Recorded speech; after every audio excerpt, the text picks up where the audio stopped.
Hi, my name is Joe.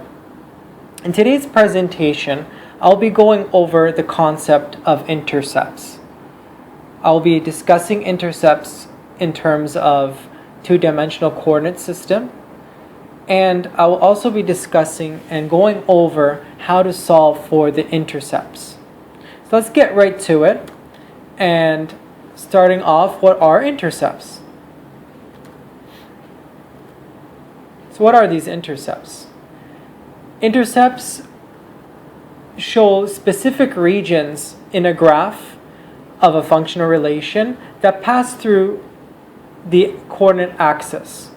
So in a two-dimensional coordinate system, the intercepts are made up of two kinds or two types. We have the x-intercept and we also have the y-intercept. Now later on in more advanced math, you'll be discussing a three-dimensional coordinate system, and those intercepts include another set of axes called the z-axis. What is the x-intercept? The x-intercept is a part of the functional relation that passes through the x-axis. So we're going to look at a graph and we're going to find, okay, where does this graph intersect the x-axis? Now looking at this graph, it's a parabola, and it passes through the x-axis, this is our x-axis. It passes through the x-axis at 2 points, here in the negative x-axis and in a positive value. So the first x-intercept has a coordinate of negative 2.236, 0, and the second x-intercept has a coordinate of positive 2.236, 0. Now in general, x-intercepts follow this form, x, 0. So you'll always have an x value and your y value will always be 0. What is the y-intercept? So as an analog, the y-intercept is where the graph of the relation or function passes through the y-axis. And in this case, the x-coordinate is set to 0. If we look at this equation of a line, we can notice that it passes through the y-axis at positive 5. So the coordinate or the y-intercept for this line would be 0 plus 5. How do we solve or find these x-intercepts? We can find the x-intercepts using two methods. The first, by graphing on a graphing paper or using graphing software such as Desmos.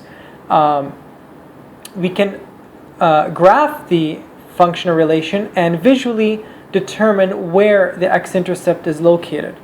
Now this method works great if we have a graph that is pinpoint on the coordinate, but at times we may need to use a different alternative method. So just looking here again, the parabola, it intersects at 2 points, two x-intercepts again, and this was done by graphing the parabola. The second method is by solving for the x-intercept. In this case, we use algebra. And what we do is we set our y-coordinate equal to 0. So we have the equation of the parabola, and we set y equals to 0. By setting it equal to 0, we're allowed to solve for x. Bringing 5 to the left and square rooting both sides, we end up getting two values for our x-intercept, positive square root of 5 and negative square root of 5. Therefore, we end up with two x-intercepts. How do we find the y-intercept? Similar idea. We can solve the y-intercept by two methods, the first being graphically. So in the previous case, we had an equation of a line, and we graph the line, and we can find, okay, well, this is where the line intersects the y-axis, so therefore, this is the y-intercept. How do we find the y-intercept? Using the second method is similar to the x-intercept, but in this case, we have an equation, y equals 3x plus 5, and instead of setting y equal to 0, we're going to set x equals to 0. By doing this, we end up achieving y equals 3 times 0 plus 5, y equals then to positive 5. Therefore, the point of intersection for the y-intercept would be 0 plus 5. That's the end of the this short presentation.